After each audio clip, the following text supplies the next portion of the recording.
Welcome back to the deep dive. Today we're getting into the really messy business of building a nation. We are. Specifically, that moment Israel picks its first king, Saul. It's an incredibly awkward scene from First Samuel. And it's built on a paradox, isn't it? You have this group of people, they're completely worn out by chaos. Right, the era of the judges. The source text says, every man did what was right in his own eyes, which is basically a code for anarchy. It sounds a lot like what Thomas Hobbes was talking about in Leviathan, that, people will take even a tyrant king over the war of all against all. Absolutely. Security becomes the number one priority. And what's interesting is how nations do this. It's rarely a brand new idea.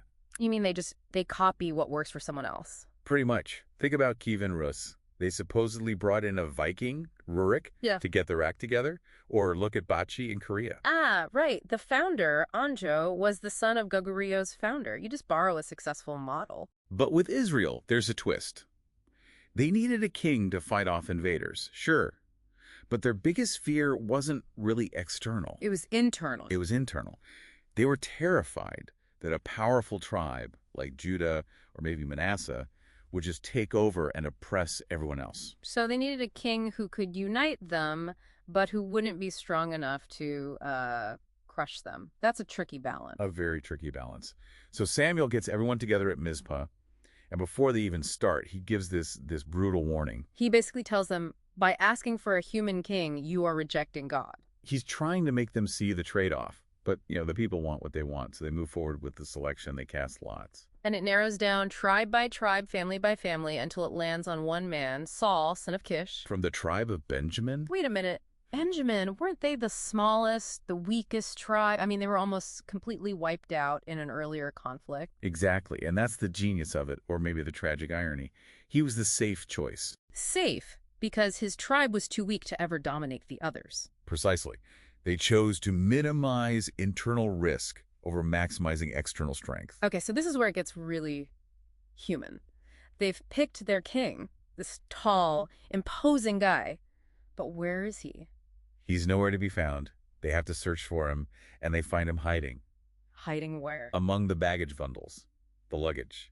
The king-elect is literally hiding in the baggage claim. Wow. So in that one moment, you've got three totally different things happening at once. You really do.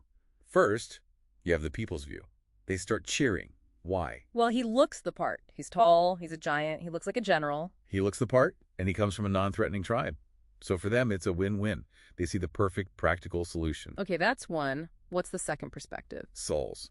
He's terrified. He feels completely inadequate, totally overwhelmed by this huge responsibility being dropped on him. He's hiding. And the third view has to be Samuel's.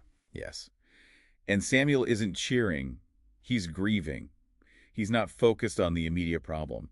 He sees the long, tragic history that this choice is about to set in motion. He sees them rejecting their real king. So it makes you think, when you're facing a big decision or a challenge, where's your focus?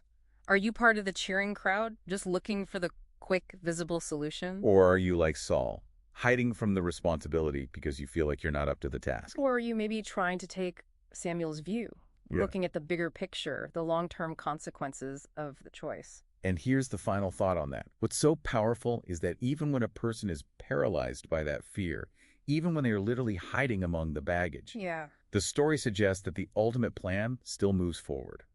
The guiding force still finds them and pulls them out.